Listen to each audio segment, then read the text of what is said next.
नमस्कार मित्रांनो, मंदी हा शब्द सध्या जास्त मोठ्या प्रमाणामध्ये चर्चेला जात आहे। जगभरामध्ये मंदीचं वातावरण आहे असं चित्र गेल्या जवळपास 5 ते 6 महिन्यापासून आपल्या सगळ्यांना माहित आहे हा विषय। आणि आपल्या समोर ती सध्याची परिस्थिती जे चित्र उभं झालेलं आहे की हे जग पूर्ण मंदीच्या सध्या सावटाखाली आलेलं आहे। गेल्या 6 महिन्यापासूनच अमेरिकेमध्ये US मध्ये त्याचे संकेत मिळणं सुरू झालेले होते, कारण तिथे जो महागाईचा जो दर होता, जे इन्फ्लेशन आहे ते अजूनही पर्यंत त्या लेव्हलला ते खाली आणताच आलं नाही। त्याच्यासाठी भरपूर काही प्रयत्न US गव्हर्नमेंट करते आहे, परंतु ते काही अजूनपर्यंत काही खाली आले नाही। त्यातच एक बातमी आली की मोठ्या मोठ्या टेक जायंट्सनी भरपूर मोठ्या प्रमाणामध्ये ले ऑफ्स केलेत। कोणी 11,000 काढले, कोणी 5,000 काढलेत, कोणी 10,000 काढले। असं सगळं वातावरण एकंदरीतच पूर्ण तयार झालेलं आहे। त्याचे इफेक्ट्स हे आपल्या इंडियन इकॉनॉमीवर सुद्धा आलेले आहेत। जगातल्या भरपूर काही इकॉनॉमीज आहेत की ज्या त्याच्यामुळे सध्या त्या दहशतीखाली आहेत। USचा जर का आपण विचार करता तर गेले 2 क्वार्टर त्यांचे, म्हणजे पहिला मार्च एप्रिलचा आणि नंतरचा जून जुलैचा, हे जर का 2 क्वार्टर जर का बघितले तर या दोन्ही क्वार्टर मध्ये त्यांचा जो ट्रेंड आहे तो सध्या डिक्लाइन आहे। त्यांचा जो जीडीपी जो आहे, जीडीपी रेट जो आहे तो दिवसेंदिवस खाली येत आहे, डाऊन होत आहे। आणि इन्फ्लेशन जे आहे, जे 9% ला जे पोहोचलेलं आहे, त्याच्यासाठी प्रयत्न करूनही ते त्या लेवलला तेवढे सफल झालेले नाही आहेत, तो अजूनही पण खाली येत नाही आहे। US फेडरल बँकने रेपो रेट मध्ये चेंजेस केलेत आणि आताही जवळपास 0.75 बेसिसचा त्यांनी एक हाईक त्याच्यामध्ये दिला। त्याच्यामुळं असा प्रयत्न होता की जेणेकरून जे डिमांड आहे ती कमी होईल, आणि जर डिमांड कमी झाली, कारण सप्लाय सध्याच्या परिस्थितीमध्ये नाही आहे, तर डिमांड जर का समजा कमी झाली तर इन्फ्लेशन जे आहे ते खाली येईल। परंतु त्याचे सगळे उलटे रिव्हर्स इफेक्ट आपल्याला त्या ठिकाणी बघायला मिळाले आणि मोठ्या मोठ्या जायंट्स कंपन्यांनी हे सगळे ले ऑफ त्या ठिकाणी सुरू केले। एक उदाहरण जर का त्याचं झालं तर जे काय मार्केट आहे, US मार्केट आहे, त्याच्यामध्ये 6 महिन्यामध्ये जे डाऊन झाले त्याची काय परिस्थिती असेल याचा आपण विचार करू, कल्पना सुद्धा करू शकत नाही। नॅस्डॅक 28% ने खाली आलेला आहे, डाउ जोन्स 12% ने खाली आलेला आहे, आणि S&P 500 जो आहे त्यांचा तो 16% ने खाली आलेला आहे। आता याचाच इफेक्ट, आता याच्यामध्ये सर्वात जास्त कोणत्या कंपन्या अफेक्टेड झाल्या तर टेक मार्केट जे आहे त्या ठिकाणी ज्या टेक कंपनीज आहेत, जे मोठे जायंट्स आहेत, ऍपल आहे, टेस्ला आहे, त्याच्यानंतर गुगल आहे, त्याच्यानंतर मायक्रोसॉफ्ट आहे, अमेझॉन आहे, असे जे सगळे मोठे बिग जायंट्स आहेत यांच्यावर सगळ्यात मोठा त्याचा इफेक्ट पडला। आणि त्यांची जर का परिस्थिती बघितली तर आपण असं हे बघू शकतो की 16% ने ऍपल डाऊन आहे, मेटा 11% ने डाऊन आहे, टेस्ला 28% ने डाऊन आहे, आणि अमेझॉन हा 31% ने त्या ठिकाणी डाऊन गेलेला आहे। तसंच या सगळ्या गोष्टीचा इम्पॅक्ट जो आहे हा नॅचरली ग्लोबल इकॉनॉमीवर होईल, आणि त्या ग्लोबल इकॉनॉमीवर झाल्यामुळं आपल्या इकडचं जे एशियन मार्केट जे आहे हे पण सुद्धा मागच्या 6 महिन्यामध्ये जवळपास ऍव्हरेज 11% ने खाली आलेला आहे, तुटलेला आहे। जर सेन्सेक्स बघितला आपला भारतीय तर हा 11% ने खाली गेला।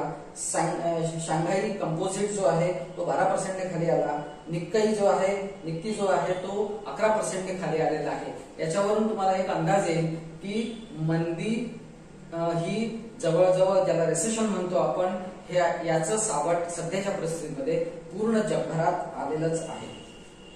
आता आपल्या इकडची इकॉनॉमी किंवा US इकॉनॉमी, आता हे ग्लोबलायझेशनचं युग असल्यामुळं हे सगळे इंटरडिपेंडंट, सगळे ट्रेड म्हणा, कम्युनिकेशन, हे सगळे इंटरडिपेंडंट आहे। जसं आपला जो ट्रेड आहे, भारताचा जो ट्रेड आहे तो सगळ्यात जास्त आपण अमेरिकेसोबत आपला आहे, जवळपास 80 ते 85% ट्रेड आपण अमेरिकेसोबत करतो। आणि US इकॉनॉमी जी आहे ही जगामध्ये 24% तिचा स्टेक आहे, तिचं जे कॉन्ट्रीब्युशन आहे हे जवळपास 24% आहे। याच्यावर आपण अंदाज लावू शकतो की ती किती मोठी आणि किती ह्यूज इकॉनॉमी आहे। त्याच्यानंतर ती सेकंड लार्जेस्ट ट्रेडिंग इकॉनॉमी आहे। आता ट्रेडिंग इकॉनॉमी असल्यामुळे स्वाभाविक आहे की त्या ठिकाणी जो काय ट्रेड होतो त्याच्यामध्ये जो डॉलर आहे त्याचा डॉमिनन्स आहे, आणि हा सगळा ट्रेड डॉलर मध्ये होतो। जर तुम्ही बघितलं तर डॉलरची जी परिस्थिती आहे सध्याची, ही सध्याच्या परिस्थितीमध्ये डॉलर खूप हाय, डॉलरमध्ये खूप मोठ्या प्रमाणामध्ये वाढ आपल्याला बघताना दिसते. आणि त्याच कंपॅरिझन मध्ये जर आपण आपला रुपी बघितला तर हा खूप खाली आलेला आहे, हा वीक झालेला आहे.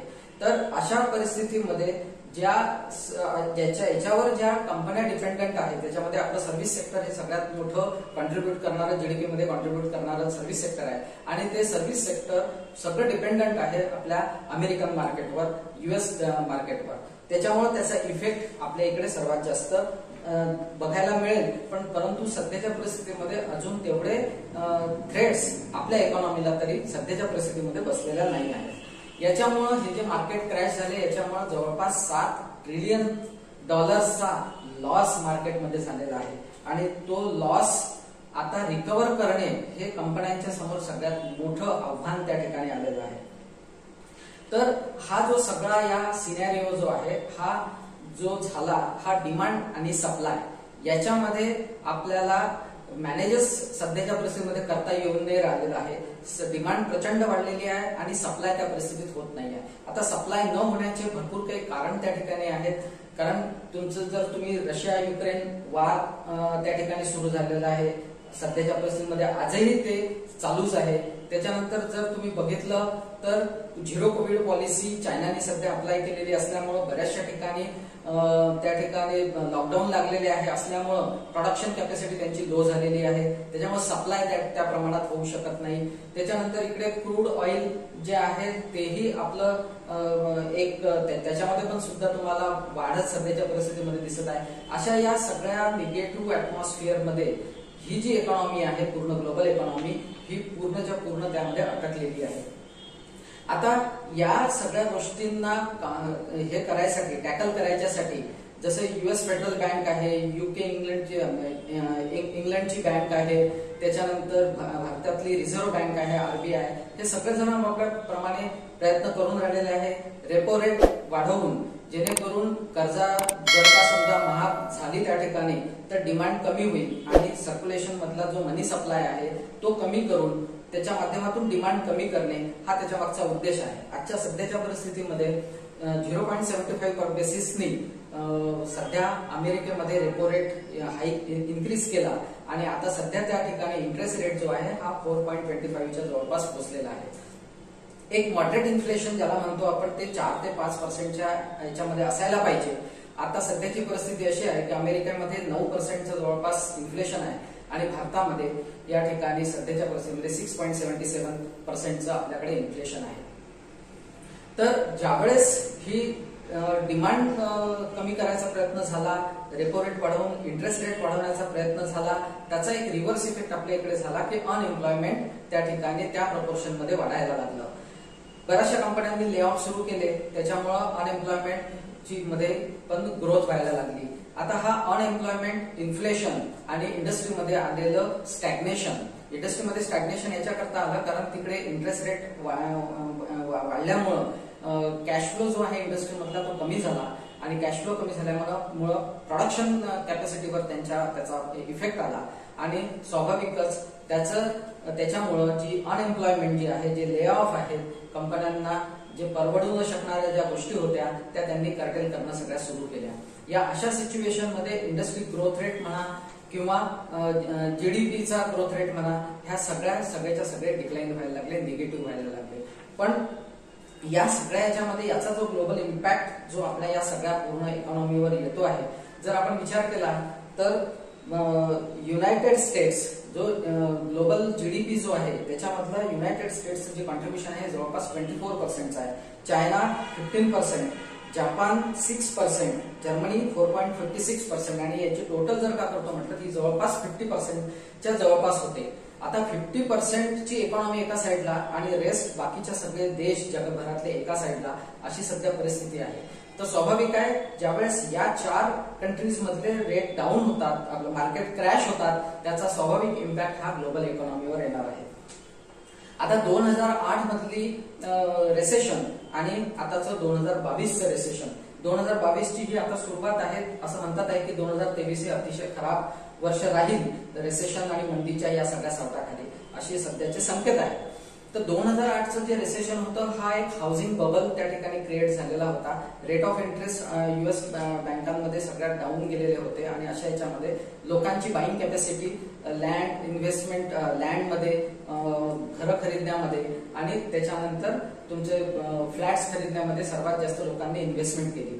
ती इन्व्हेस्टमेंट केली, परंतु काही कालांतराने, काही दिवसानंतर रेट्स वाढवण्यात आले. रेट्स वाढवण्यात आल्यामुळं यांची पेईंग कॅपॅसिटी खतम झाली आणि पेईंग कॅपॅसिटी खतम झाल्यामुळे बँकांमध्ये येणारा पैसा हा यायला प्रचंड त्रास व्हायला लागला. अशा याच्यामध्येच लेमन ब्रदर्स ही बँक त्या ठिकाणी डुबली आणि अशा बऱ्याचशा बँका ज्या आहेत त्या ठिकाणी अवसानात गेल्या. तर त्याचा इफेक्ट हा जवळपास त्यावेळेस 2008चा रिसेशन ज्याला म्हणतो आपण, ते जवळपास 2 ते 3 वर्ष चाललं आणि त्याच्यानंतर मार्केट रिकव्हर झालं आणि परत मार्केटने ती लिफ्ट त्या ठिकाणी घेतली. आताचं जे इन्फ्लेशन आहे हे याला स्टॅगफ्लेशन असं म्हटलेलं आहे. आताचं जे रिसेशन आहे, मंदी आहे, याला स्टॅगफ्लेशन असं म्हटलेलं आहे. याच्यामध्ये फार याला टॅकल करणं अतिशय कठीण आहे, कारण तुम्ही रेपो रेट वाढवायचा तर इकडे डिमांड कमी केली तर इकडे प्रोडक्शन कॅपॅसिटी कमी होते. प्रोडक्शन कॅपॅसिटी कमी जर का झाली तर इकडे अनएम्प्लॉयमेंट या ठिकाणी वाढणं सुरू होते. ह्या अशा सगळ्या द्विधा याच्यामध्ये हे सगळे पूर्णच्या पूर्ण सगळे देश सध्याच्या परिस्थितीमध्ये फसलेले आहेत. असे काही संकेत आहेत की जे इकॉनॉमिस्ट आहेत, मोठे इकॉनॉमिस्ट आहेत, त्यांनी दिलेले आहेत. IMFने सांगितलं आहे, वर्ल्ड बँकेने सांगितलं, आपल्या इकडच्या RBIने सांगितलं की खूप मोठ्या प्रचंड प्रमाणामध्ये ही मंदी विकराळ रूप येऊ शकेल. असे संकेत त्यांनी त्या ठिकाणी दिलेले आहेत. याच्यातच जे अर्थशास्त्री आहेत, मोठे इकॉनॉमिस्ट आहेत, डॉक्टर डूम यांना याची एक उपाधी दिल्या गेलेली आहे. त्यांनी 2006 मध्ये 2008च्या मंदीचं प्रेडिक्शन दिलेलं होतं आणि ती किती स्वरूप धारण करेल हे पण सुद्धा त्यांनी त्या ठिकाणी सांगितलं होतं. त्यांनी असं म्हटलं होतं की 30% मार्केट हे डाऊन होतील, ज्याला त्यांनी व्हेनिला रिसेशन असं त्यांनी नाव दिलेलं होतं. आताचं जे रिसेशन आहे हे त्याच्यापेक्षा भयानक आहे आणि इथे 40% पर्यंत मार्केट डाऊन होईल. अशा परिस्थितीमध्ये अनएम्प्लॉयमेंटचा सगळ्यात मोठा प्रॉब्लेम या सगळ्या जगभरामध्ये क्रिएट होईल. अशी ही सध्या रिसेशन, मंदी या विषयामध्ये सध्याच्या परिस्थितीमध्ये प्रचंड सगळ्या इकॉनॉमी दबावाखाली आहे. तरी पण भारतासाठी सगळ्यात चांगली गोष्ट अशी आहे की भारताचा जो सध्याचा GDPचा ग्रोथ रेट आहे हा जवळपास 7.4 to 7.9 सध्याच्या याच्यामध्ये तो सध्या खेळतो आहे. अपेक्षित असं होतं की 8% हा राहील, परंतु तो सध्याच्या परिस्थितीमध्ये थोडा डाऊन गेलेला आहे. पण तरी जगभरातल्या सगळ्या मोठ्या इकॉनॉमिस्टने असं सांगितलेलं आहे की भारताची जी इकॉनॉमी आहे ती बऱ्यापैकी या मंदीचं त्याच्यावर जास्त हे राहणार नाही, परिणाम राहणार नाही. असो, आपण आशा करूया आणि आपल्या इकडे ले ऑफ वगैरे होणार नाही. सध्याच्या परिस्थितीमध्ये ले ऑफ कुठल्याही टेक कंपनीने आपल्याकडे केलेले नाही आहे आणि भविष्यामध्ये पण होणार नाही. परंतु सध्याच्या परिस्थितीमध्ये हायरिंग फ्रीज केलेलं आहे. स्वाभाविक आहे की ज्या दिवशी ही रिकव्हरी सुरू होईल त्या दिवशी ही हायरिंग सुद्धा सुरू होईल. पण तोपर्यंत माझं विद्यार्थ्यांना असं सांगणं आहे की त्यांनी जास्तीत जास्त त्यांचा फोकस हा अपस्किल डेव्हलपमेंटकडे नेला पाहिजे. नॉलेज जास्तीत जास्त वाढवलं पाहिजे. कोर्सेस, चांगल्या चांगल्या कोर्सेसला ऍडमिशन घेतल्या पाहिजे. स्वतःमध्ये व्हॅल्यू एडिशन केली पाहिजे. अशा या सगळ्या याचा उपयोग करून हे जे काय 1-2 वर्ष म्हणा किंवा 3 वर्ष जास्तीत जास्त आणि झालं तर सध्या 6 महिन्यामध्ये जर काही समजा सगळी रिकव्हरी झाली तर त्याचा तुम्हाला निश्चितच फायदा होईल. तर या सगळ्या गोष्टींचा आपण विचार करावा. तर आजचा हा जो विषय होता हा जर आपल्याला व्हिडिओ आवडला असेल तर आपण या व्हिडिओला लाईक, सबस्क्राईब, कमेंट्स आणि शेअर जरूर करा आणि नोटिफिकेशन बेल आयकॉन वर क्लिक करा. धन्यवाद. थँक्यू.